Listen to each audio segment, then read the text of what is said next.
All right. Well, hi there, ladies, and welcome back to another episode of Orgasmic Relationships. I am your host, Sharika Matthews, life coach and relationship expert. Did you know that in 2022, it was predicted by several experts that more and more singles are leaving behind situationships and leaving behind friends with benefits in search of something more meaningful and more purposeful in their relationships? Yet, when I talk to singles, especially single women, I am continuously being told that the struggle is real out there in those dating streets, regardless if you're meeting men online or you're meeting men in person. The sentiments always seem to be the same, and the feedback I get is there is pee in the dating pool. But I have to admit, dating is not easy, and it's definitely not as easy as we would like for it to be. But once you find a good man who wants consistency and commitment, then what? You commit to each other in a relationship and you expect things to be smooth sailing from there, right? Well, it's not always the case. You need a little bit more than liking somebody, you need a little bit more than lust, and you actually need a little bit more than love to make a relationship work. You need a purpose based relationship if you want to create deep passion in a fulfilling relationship.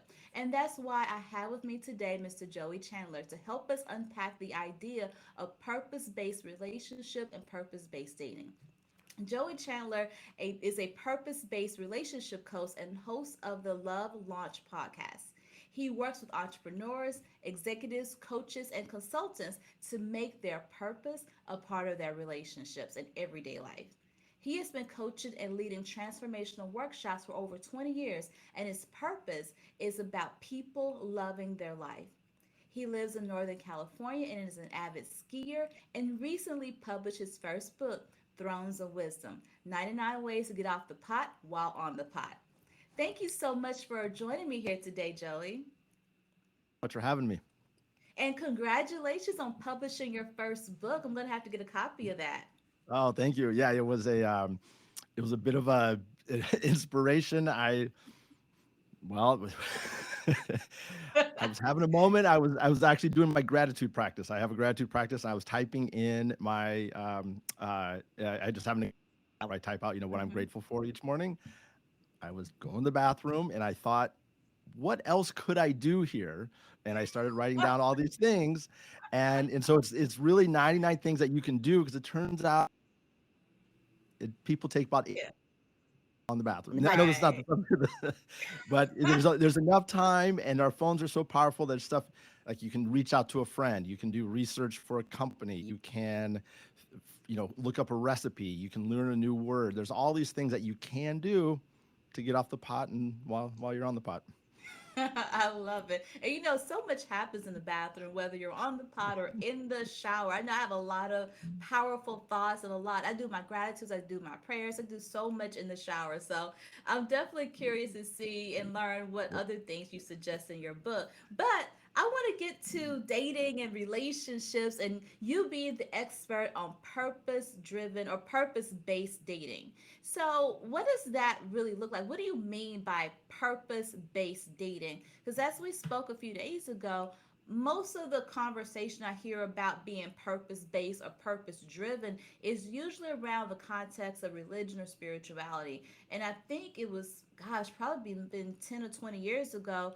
I think it was Rick Warren put out that book of purpose driven life. So I'm curious, in your line of work, what do you mean by purpose based dating? That's a great question. Actually, I'm further in the question is what I mean by purpose, because Yeah. we could be talking about purpose-based business, purpose-based parenting, purpose-based, whatever. And this is what Rick Warren was talking about, a purpose-driven life. It's purpose is core to who you are. And I think it's really smart for anybody, if you're talking purpose, is to ask the person that you're talking to, like, what do you mean by purpose? Because there's a Exactly. definition, we can look it up, but there's just different interpretations of that. And what I Mm-hmm. mean by purpose is that I say we all have something at our core, something like love or joy or happiness, and that our purpose, why we are here, is to experience that thing ourselves and to share it with other people. And we do this through our actions, our interactions, our relationships, our businesses, and all of those things are reflections and manifestations of our purpose, but they aren't our purpose. Who we are is this thing at our core. Now, where that core came from, tell you. It could be a spirit, it could be a soul, an energy. Maybe it's just the miracle of the human body and brain. Like where that came from. That's where, because I work with people who are atheists to very have very strong spiritual practice, and Yeah. we don't debate where that thing comes from. We're just like, we just say, okay, you're about love or joy or happiness. Let's figure out how to have more of that in your life. So Yeah. then you take that into relationships, and the idea is, with purpose, you always start with yourself, figuring out who you are and what you're about. And then you start to look at, okay, what kind of relationship would I like to create that would allow me to be more of myself? And you start thinking Mm. about, things that you might like to do, the circumstances, how you just the idea. It's almost like you're creating a business plan for your relationship. Ah, And I then like that. and then you start to think, okay, what type of person do I think would could be aligned or could become aligned with my vision? Yeah. and and again, this is where you're, again, in business, you're almost like looking for your founding partner, someone Mm-hmm. that can share your vision. You probably don't have the exact same skill set and the exact same approach, but you at least can have some sort of shared vision, and you get clear on that and you talk about what that vision is. Now, the one thing, what I think is important to understand too about purpose is that we all have far more practice being who we think we should be rather than who we actually are. Mm, you know yes. Speak that you know we all again. we all have that. We're like, I need to be funny or this or strong or weak or passive or whatever it is that you think you need to be, and that you developed a skill set over time being that. But ultimately, that's probably not who you are, or definitely it's not the full expression of who you are. So once you do figure out who you are and what you want to create, you have to go out and just build up what I call your purpose muscles. You have to take Mm, actions that are aligned with your purpose and who you are, just so that you can be more of yourself. And yeah. then once you have that confidence, then you can go out to the world and say, okay, let me try to connect with somebody who shares my vision. I've done this work I know who I am. I know generally what I want to create. I've practiced it in my life to be full of myself, not full of myself, more of myself. Yes. And now, who's someone that I can connect with? And that shares a similar vision. We're not talking 100%. There's going to be, but I like to think there's some sort of overlap. And Yeah. the stronger you can have that overlap, and the more you can discuss about what each other wants, I think you have a greater chance of making a relationship that works. Yeah, that's pretty good. And the terms that you use to describe it in terms of entrepreneurship, of having a business plan, and finding that founding partner, really, what I see is more intention in who you decide to be in a relationship with. Because sometimes we meet somebody, we like him, he's tall, dark, and handsome, he smells good, he has on a nice watch, like, oh, I like him, let's go out. And then out of habit just kind of go, and eventually you're like committed to each other. And but you're sometimes you're not always as intentional in asking the question, does this person help me fulfill my purpose? What I think, do we have a shared vision?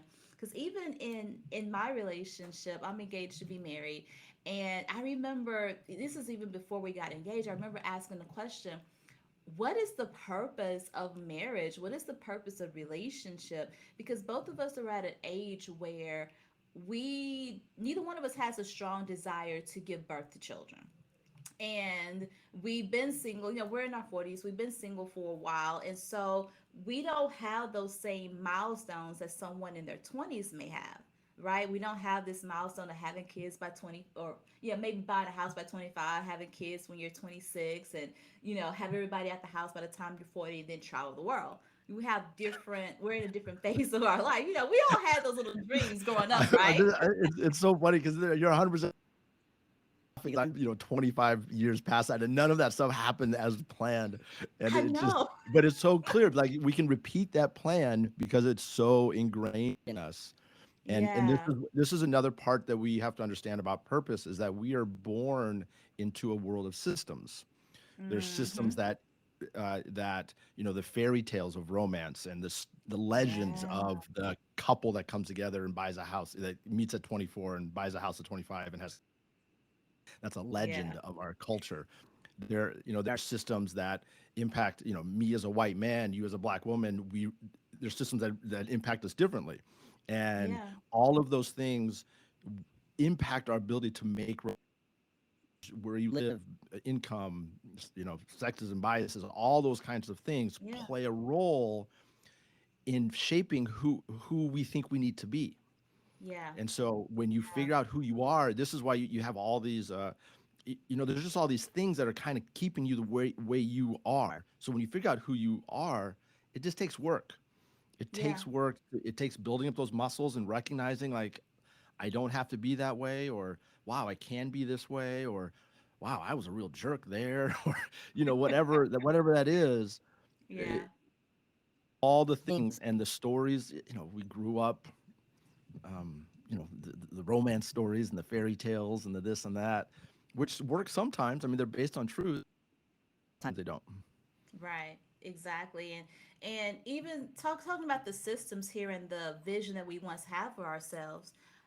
Now that I'm older and I'm on this entrepreneurial journey, I see a new vision, a new system, a new societal pressure being formed about forming this power couple.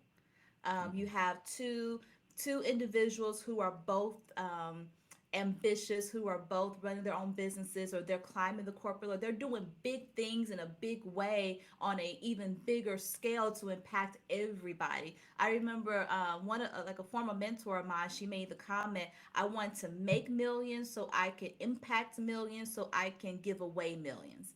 And I'm going, that sounds really good in theory, but that's a lot of pressure. And so I'm seeing more women now who's trying to find partners who match their ambition, find partners who are as creative and creating businesses as they are, and they're missing the point of purpose.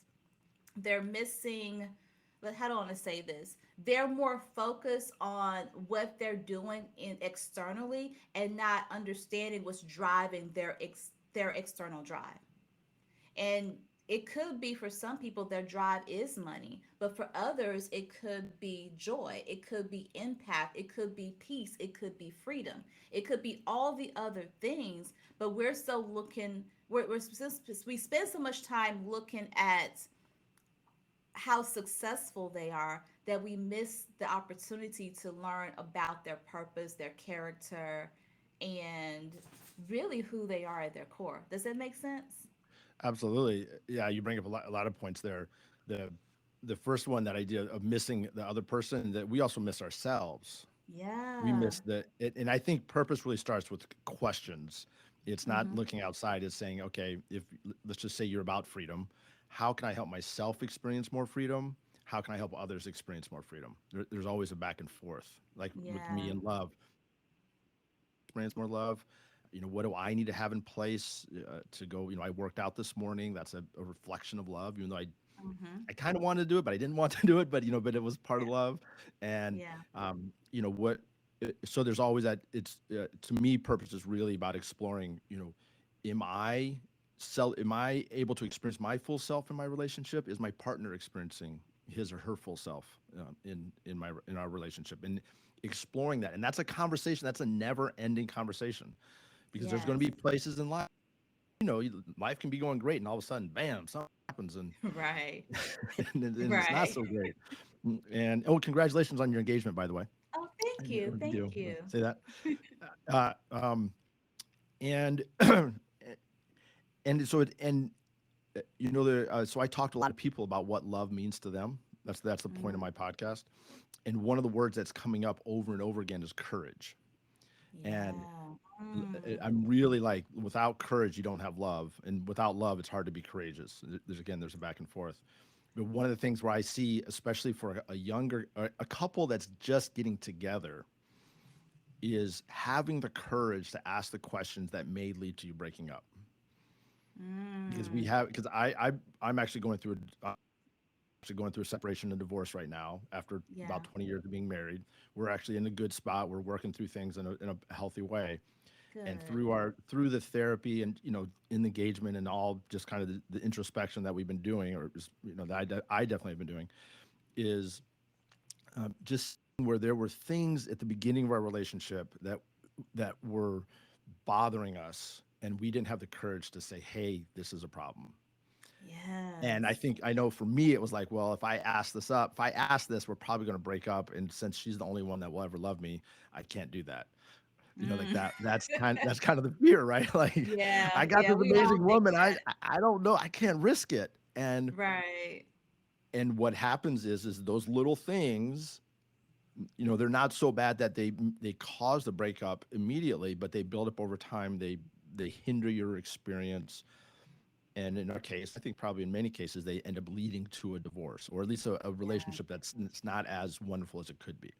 Right. And I think that at that beginning stages of a relationship, it takes courage to be able to say, "Hey, this isn't working for me. Yeah. This is really important to me. I didn't realize how important this thing was but now I really do. Can we talk about it?" Yeah. Yeah. And I think business-based relationship, part of having that business plan that we're talking about is kind of thinking ahead of time. Okay, this kind of stuff's going to come up. We're going to have to have a need for conversations that are tough, Hmm. that are scary, that may lead to us breaking up. But if we don't have them, we're definitely going to break up. Yeah. Yeah. And so how are we going to do that? Like, how would I do that? And you start to just plan ahead a little bit of how we're going to have these tough conversations. And Yeah. I'm not saying it's easy. I'm not saying it's like this slam dunk, but we know those conversations are coming. Might as well plan for them. Yeah. And that's part of the work of being in a relationship, and not just a relationship with others, but that's part of the work of being in a relationship with yourself. I am of the opinion that we have three main relationships: a relationship with ourselves, a relationship with other people, and a relationship with God, spirit, universe, or whomever you believe in, something outside of yourself. And so, like you said, the part of discovering your purpose is really getting to know yourself and seeing how much of you is authentically you, and how much of you is you conforming to what you were told you should be as a man, as a woman, as a husband, as a wife. And I was literally just having this conversation this morning. One of my goals here is to help people break free of that box of those "you're supposed to be this way" and really get back to who you are, understanding who you are, understanding what you desire in a relationship and why you desire it in a relationship. And that, like you said, that's part of the journey of getting to know you and discovering your purpose. So I really like what you said, and I really like what you said about it takes courage to love, and love gives you the courage to like there's a whole circle that just feeds itself. So the first step is being courageous enough to ask yourself the question, who am I? Yeah. And Being courageous enough to ask yourself the question, what do I want? yeah, and to be able to say, "Hey, will you go on a date with me?" Yeah, I You know, like that? right? That takes And being and courageous enough to say no sometime, and because say no, absolutely, and being able to say, know what, you're whatever, you're awesome, whatever, but this is not. There's something that's not for me, and that yeah, takes huge courage, yeah, and great. Um, it's really scary, and yeah, but it's because but it's the equal side. It's the other side of the courage to say yes and the courage to say no are both very, very, takes a lot of courage. yeah, because we are afraid of rejection. We are afraid of someone telling us we're not good enough, we're not lovable, we're not kind enough, we're not sexy enough. We're afraid of being told no. Well, let me rephrase it. We're afraid of some part of us not being good enough because we already feel that some part of us is not good enough. And part of that, not the part of that feeling of not good enoughness, comes from not understanding who you are authentically. And this is why we don't have the conversations. This is why we don't speak up in our relationship. This is why we settle and put up with things in our relationships that really don't make us happy. And eventually, you're going to, for lack of better terms, you're selling yourself short. You're selling yourself out for the sake of a relationship because as you mentioned earlier, this is the best person that's ever happened to me. No one else is going to love me like this. Or, and I've heard someone else say this too, I don't want to see that person with anybody else. I'm the best person for that, for my person. And like, there's this fear that keeps us not showing up authentically. Yeah, absolutely. And the real one of the real wonderful aspects of taking a purpose-based approach to dating is purpose is core to who you are. I'm Mm-hmm. about love, and that shows up in my relationships, my business, my podcast, my play catch with my son. It shows up in different places.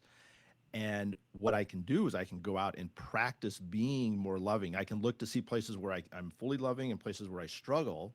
And I can, again, work on building up my purpose muscles. And the more that I can do that, that's going to give me more confidence to be my full self on that date or when I'm Yeah. talking to an investor or, in those tough situations.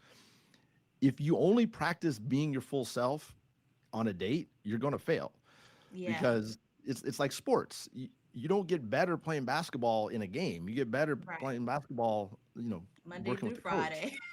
Yeah. Monday through Friday, exactly. Yeah. And um, can I share one thing that's been like on my mind that Sure. it's kind of sports related on this? Yeah. It's dating too. I'm sure you've heard the whole idea of I will be a husband or I'll give you a husband level relationship when I'm your husband or I'll do this, Right. I'll be a that sort of thing. You get wife benefits when you make me a wife. Your wife, but exactly. And I up until this week, I kind of was like, okay, I can get that. But then this something clicked to me this week, and I said, oh, wait a minute. What if I was on a basketball team? I said, Coach, I will give you varsity level effort once you put me on the varsity team. Mm. As soon as you Mm. make me a professional, Mister, coach, I will give you professional level effort. Yeah. There's not a coach in the world that would ever take you on, Yeah. Yeah. and I think it's Yeah. I see your point. I see your point. you However, know I get there's might be a difference, but at the end of the day, I don't know. I think if you're always giving JV level effort, you're always going to be at a JV level relationship. yeah. And I think the key word here is effort, and that effort comes from how you see yourself. How are you building yourself? Because becoming a JV, becoming a varsity player doesn't start when you decide to be varsity. It starts when you get the mindset. It starts when you begin to work on the character of a varsity player.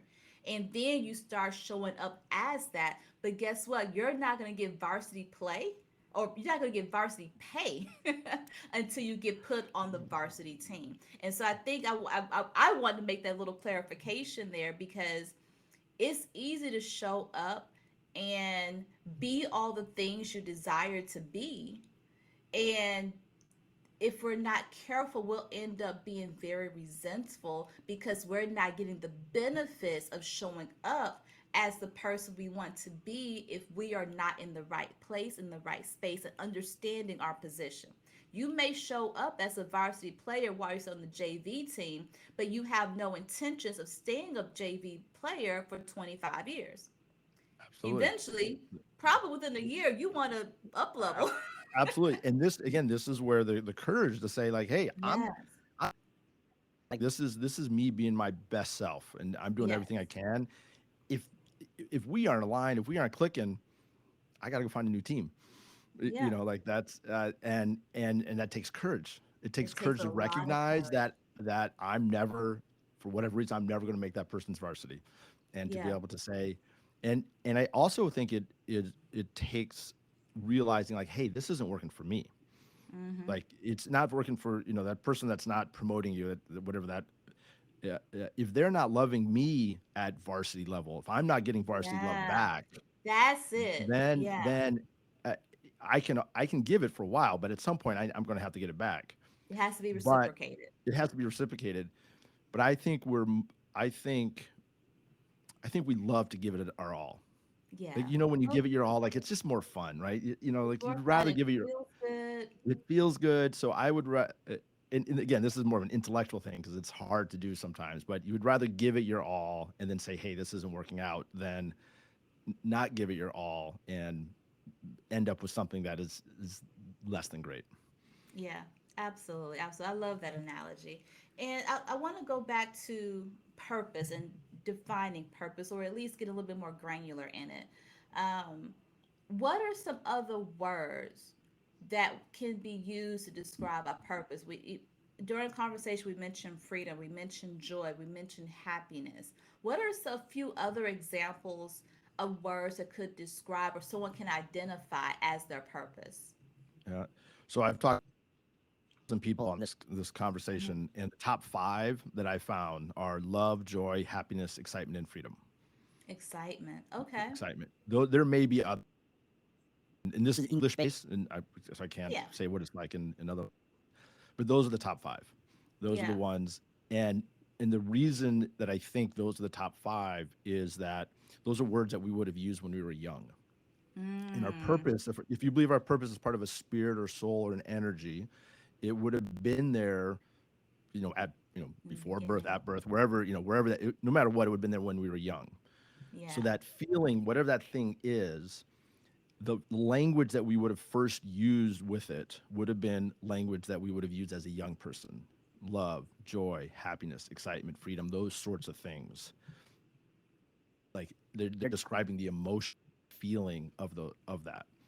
As we get older, we start to intellectualize it, and it becomes, I want people to feel safe or comfortable or heard or motivated, something of that sort.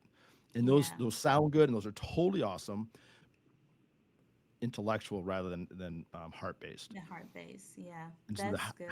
yeah, and how I help people figure out their purpose, it actually is not super complicated. Is you can ask yourself, when you interact with people, how do you want them to feel? Mm. And generally speaking, those answers will be safe, heard, motivated, inspired, some comfortable, something of that sort. Yeah. And then you can say, okay, how would you describe the feeling when you're experiencing those things yourself, when you feel safe and heard and motivated? How would you describe that feeling and language that you would have used when you were 10, 11, or 12? And that's the Yeah. joy, the happiness, or smile. And what happens is people smile.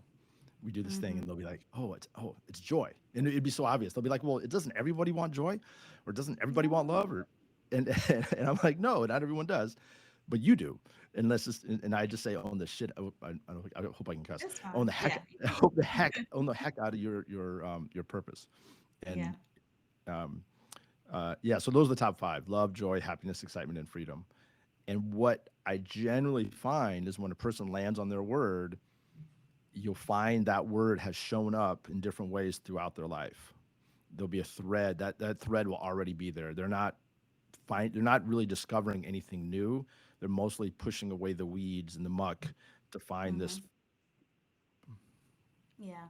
And using your technique, I'm thinking about myself now. And I remember about 20 years ago, I thought my purpose was to save the world one child at a time. I used to be a tutor.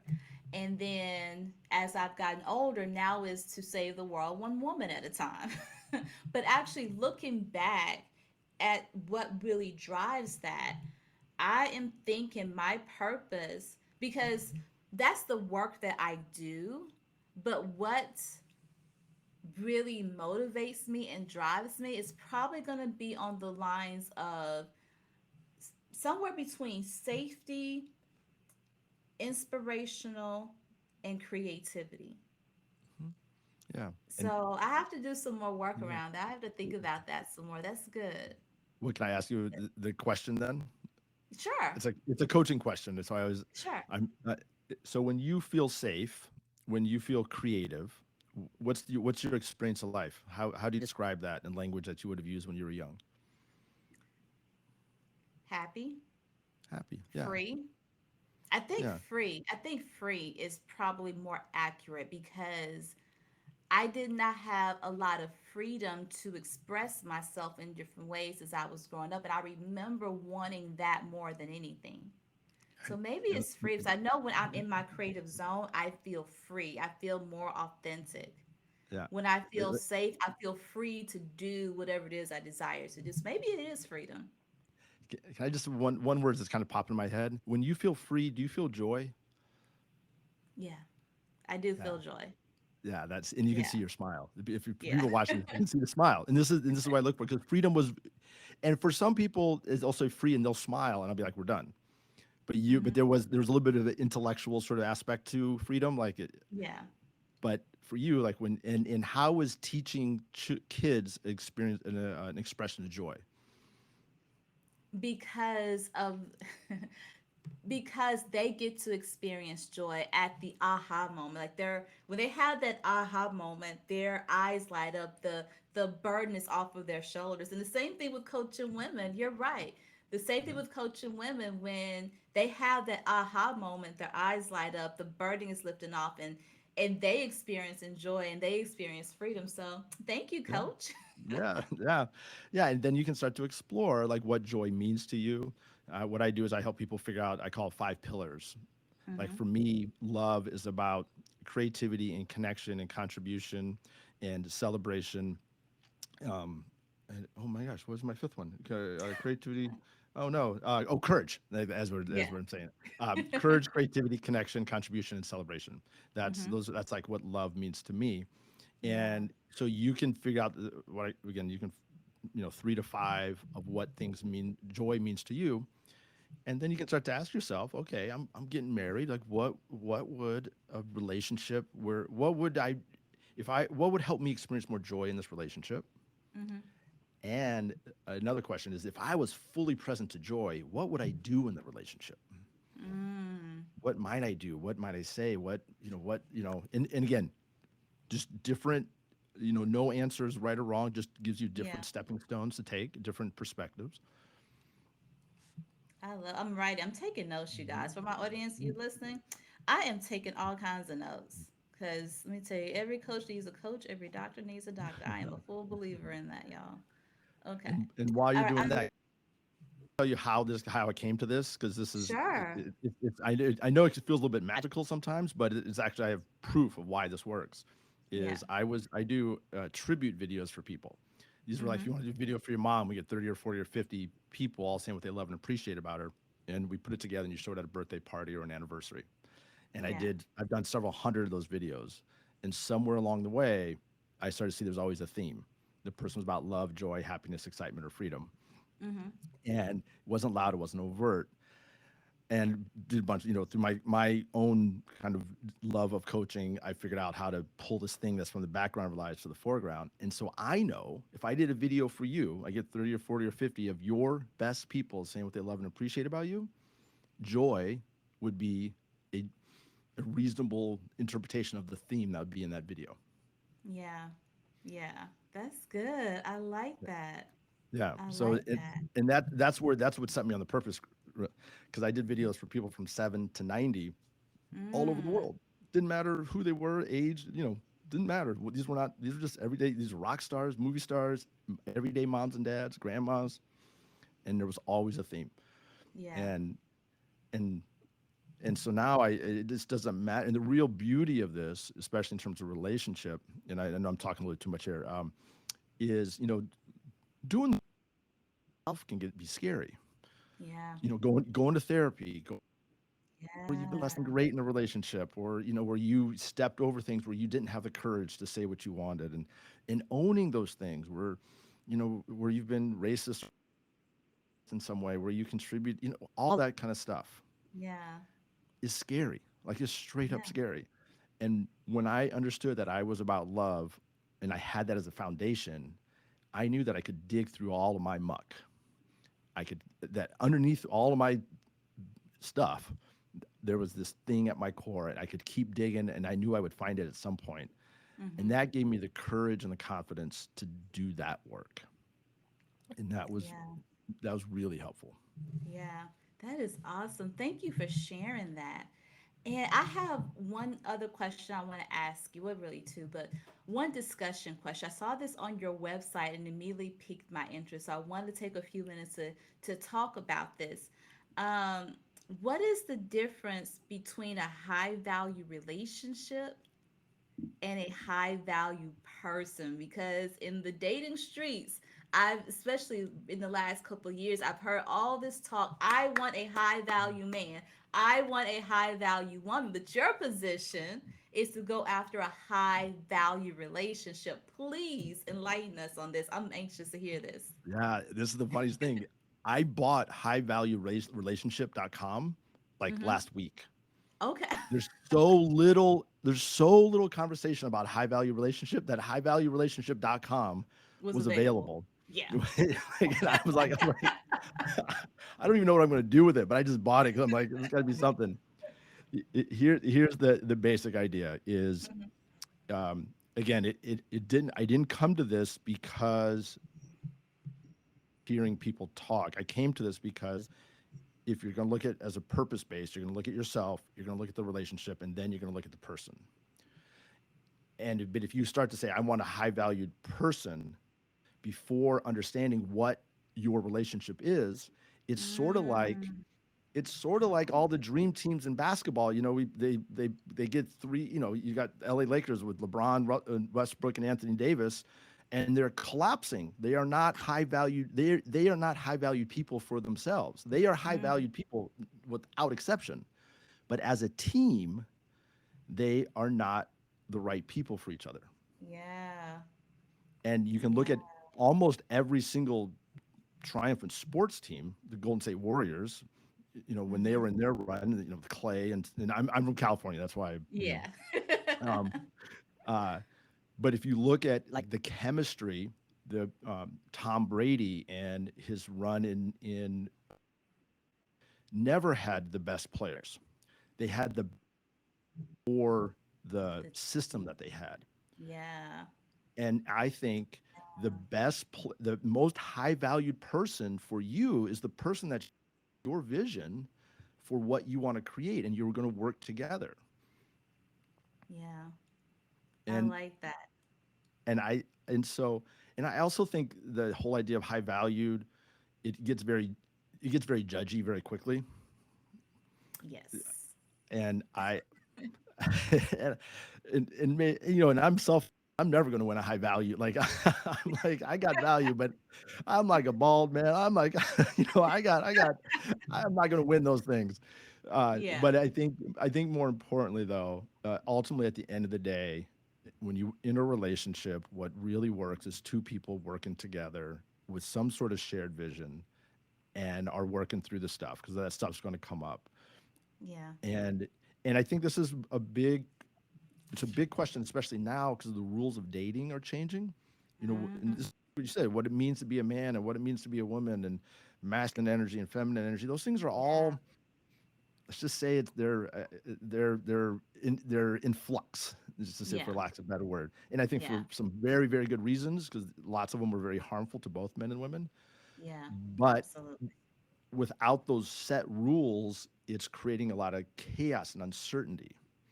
Mm-hmm. And I don't know if I should ask someone out of, you know, all that. Like, do I? Yeah, it's like exhausting, right? Yeah. And Yeah. this is why coming back, and this is why I think purpose is so important, especially now, is Yeah. you can start to say, okay, this is who I am. This is what I'm trying to create. These are kind of the rules of the game that I'm playing. Are you interested in playing this game with me? You know, yes, Yes. no. And away the fear. It's not going to take away the nervousness. You're going to make mistakes and all that kind of stuff. But at least it will give you a foundation to say, hey, this is who I am, and this is what I'm trying to create.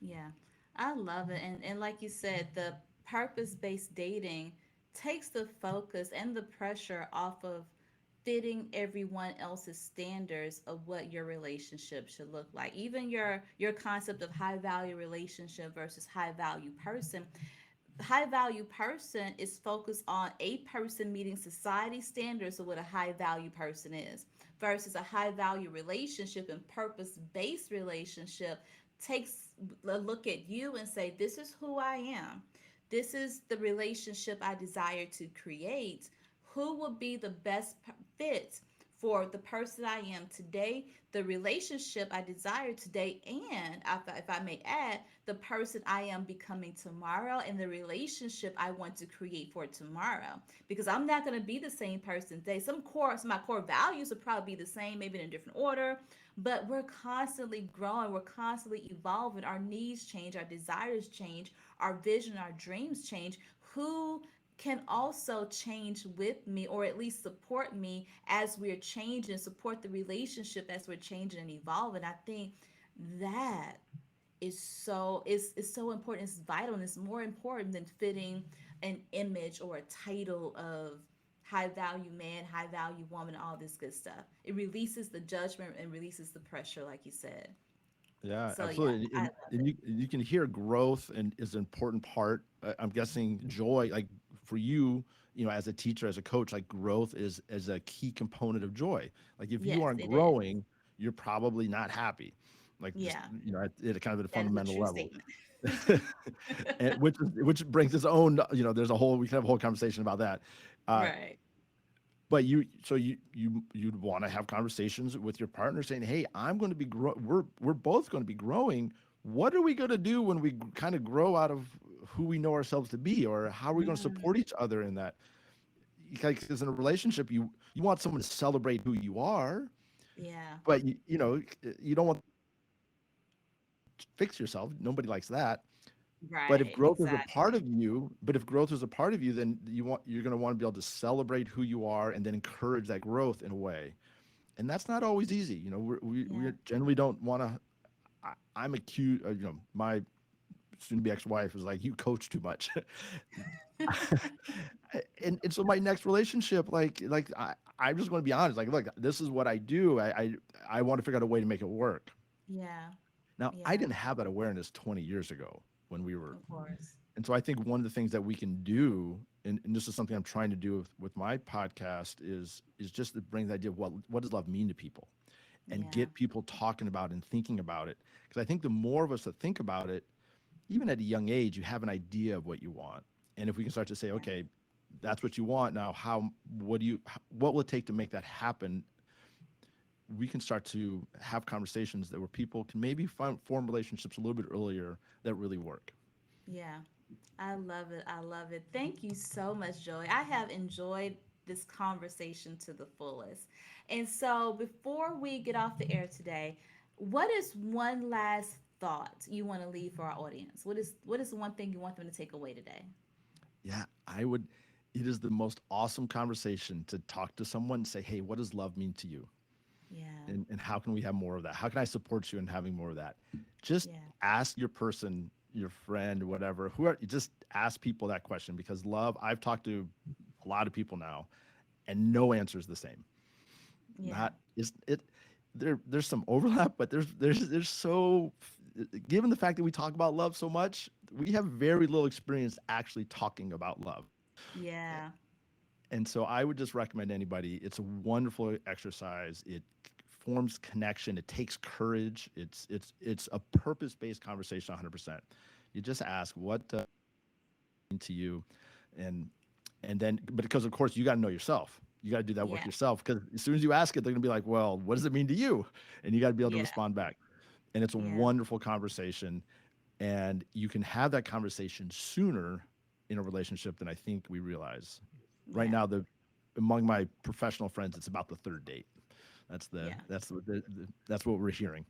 Yeah. But So I was about to say, not everybody makes it past that first day, honey. not everybody makes that first date. No, but you can have that conversation with friends, with family, and just asking them because it's really interesting because it's something that we all long for. It's something, or I'm not gonna say we all, many of us long for that we Yeah. want to have in our lives, and we just think that other people have the same thing. And what I'm finding is that chances are they don't. They Yeah. may, but chances are they don't. The only way you're going to know is by actually having a conversation with them. Right. Right. Absolutely. And now, Joey, where can our audience find you if they want to learn more about your book, your services, or just reach out to you? How can they find you? Yeah, everything is at joeychandler.net. It has all the stuff, and I'm on every social at joeychandler70. That's my handle across all social medias, and I'm on TikTok and also would love it if they could come just like this podcast. Please, everyone, subscribe, like, for here. Yeah. And if you want to hear conversations about what experts and entertainers, what love means to them, please come over and join the Love Launch podcast. Awesome, awesome. Well, thank you so much for today. Thank you for your expertise in the conversation. I have thoroughly enjoyed it. I know my audience has enjoyed it. And I know I'm going to take some of these questions and the tips that you've given here today and apply to my own relationship. So thank you very much. And Awesome. to my Thank you. audience, thank you so much for joining me here again today. And as always, be bold, brilliant, and unstoppable in the pursuit of what you truly want in life and in your relationships. I talk to you next week.